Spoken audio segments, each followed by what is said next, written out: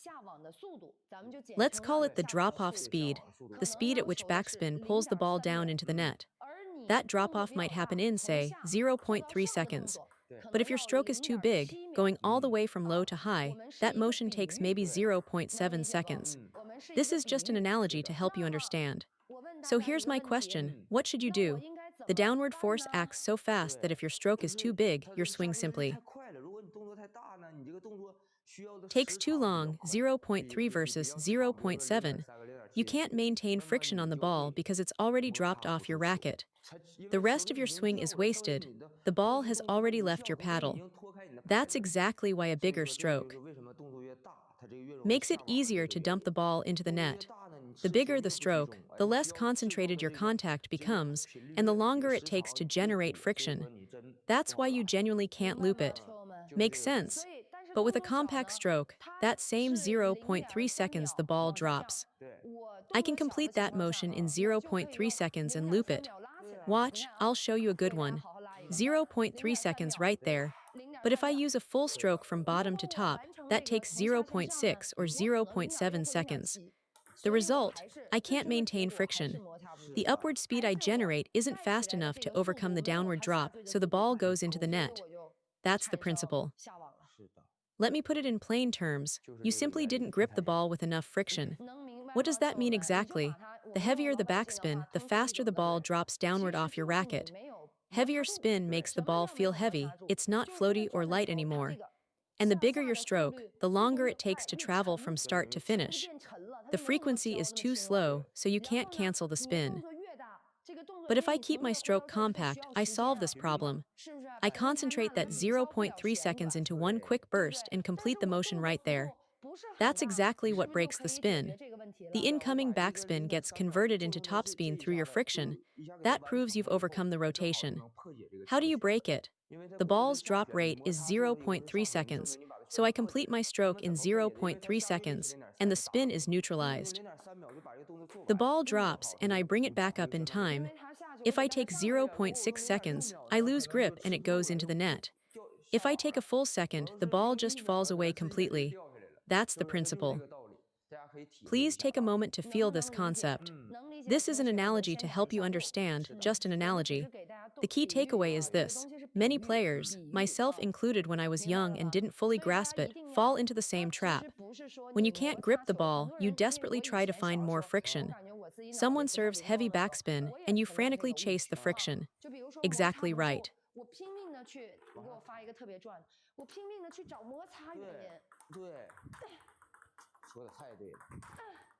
The more you chase that friction, the less you can actually grip the ball.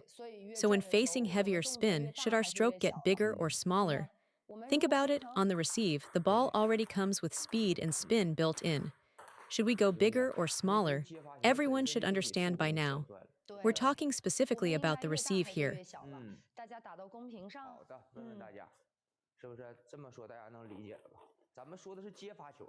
The stroke should be smaller, exactly. See, it's that simple. This is such a common misconception. Players keep dumping the ball into the net, so they think they need to lift more and make the stroke bigger. Sure, you might lift some balls over the net using your arm, but there's zero spin on them. What I'm teaching you is concentrated friction in one quick burst that actually breaks the backspin and converts it into topspin. The ball that comes back has a low arc and carries real spin. That's the principle. So when your opponent serves, let's say a fast backspin serve, let me demonstrate the difference. On a third ball attack, when I'm the one serving and then looping, watch my stroke. See that? On the third ball attack, I pull through with a fuller motion. I need to drive through the ball. Now watch the receive, the stroke is compact. Oh, clip the net there. Small stroke, just like I told our student today. The moment that upper arm starts swinging out, it gets awkward. Keep it compact. Keep it compact. Watch the arc, the ball skims right over the net. That's control. That's what real command looks like. Stop using your upper arm. Stop making the stroke framework too big. The bigger it gets, the easier it is to miss. Now let me show you. I'll loop with the fuller third ball attack motion first, then switch to the compact stroke for receiving a push.